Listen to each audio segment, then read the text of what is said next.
Le 1er janvier 2007, l'Europe accueillait 2 nouveaux membres, la Roumanie et la Bulgarie.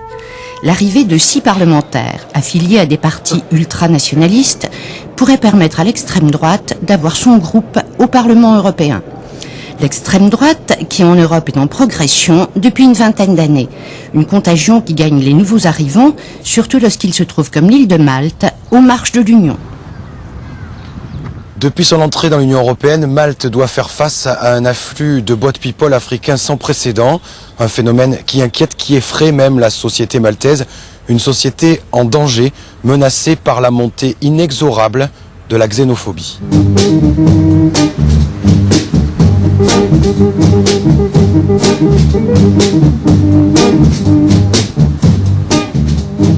À mi-chemin entre Gibraltar et le Liban, nichée entre la Sicile, la Libye et la Tunisie, l'île de Malte est au cœur du monde méditerranéen.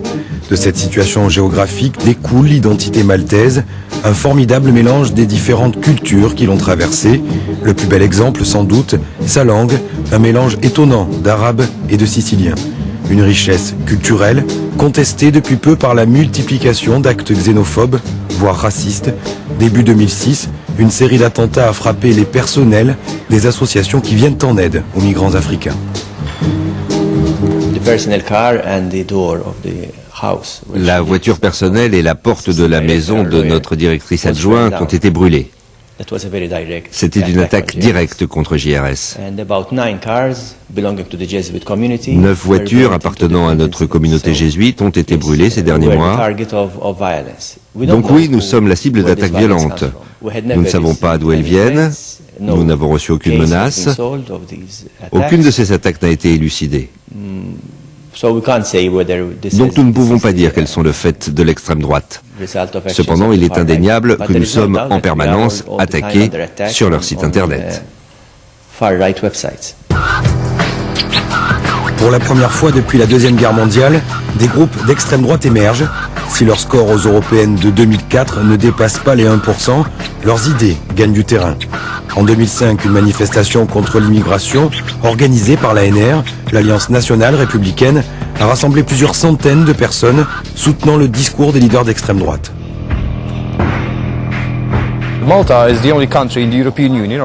Contrairement aux autres pays de l'ouest de l'Union européenne, Malte est le seul où le chômage progresse.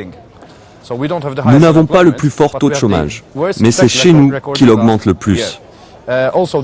Autre problème, la flambée de la criminalité. À Malte, les agressions sexuelles et les viols étaient très rares. L'impact de l'immigration dans ce domaine est clair. La plupart des agressions sexuelles sont commises par des étrangers.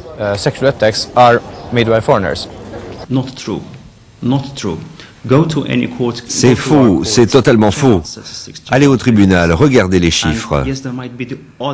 Bien sûr, vous trouverez des étrangers impliqués dans des bagarres. Mais en ce qui concerne les viols, quasiment aucun exemple.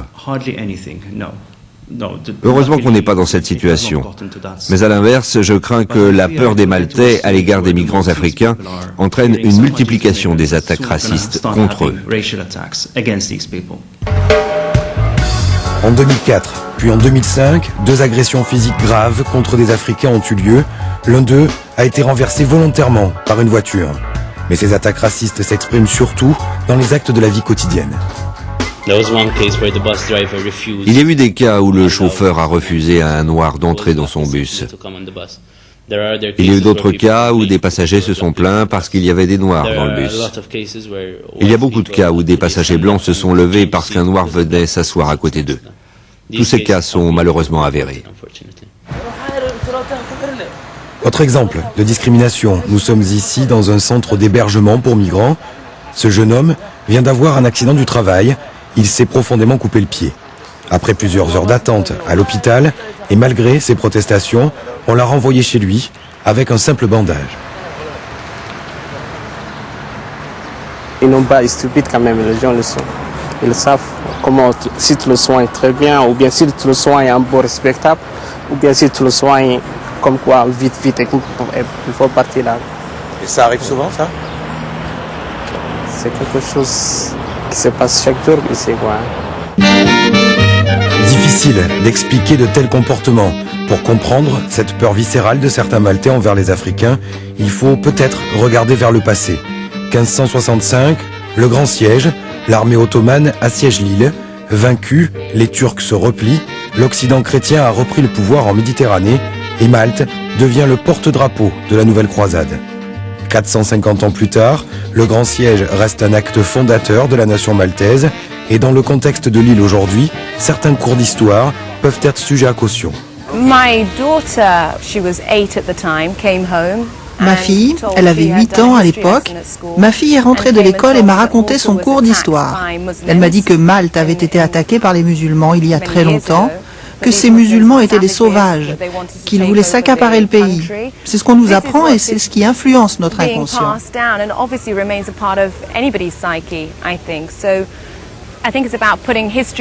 Je crois que c'est utiliser l'histoire pour dire que ce qui s'est déroulé dans le passé peut arriver à nouveau. Donc si ma fille a été influencée, beaucoup de Maltais le sont aussi et c'est très difficile pour eux de se débarrasser de ces préjugés. Autre explication possible de la montée de la xénophobie dans la société maltaise, le discours du gouvernement justifiant la mise en détention systématique des réfugiés africains dès leur arrivée à Malte. C'est pour des raisons de sécurité. La sécurité dans son sens le plus large, celui de la stabilité sociale du pays. Pourquoi? Parce que les migrants sont dangereux? Non, mais à l'inverse des Français ou des Britanniques, les Maltais n'ont aucune expérience des gens qui viennent de pays totalement étrangers. Des pays totalement étrangers, une rhétorique que les associations antiracistes de l'île condamnent. Il ne faut pas croire que le racisme et la xénophobie sont uniquement le fait des gens. Ces sentiments existent aussi au niveau des institutions maltaises et européennes. Elles montrent aussi des signes de racisme et de xénophobie. Par exemple, on veut construire une forteresse européenne en contrôlant militairement les frontières comme si on était menacé par des envahisseurs.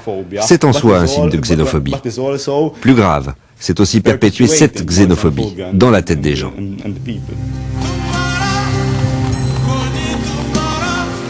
Depuis 2004, Malte est membre de l'Union européenne.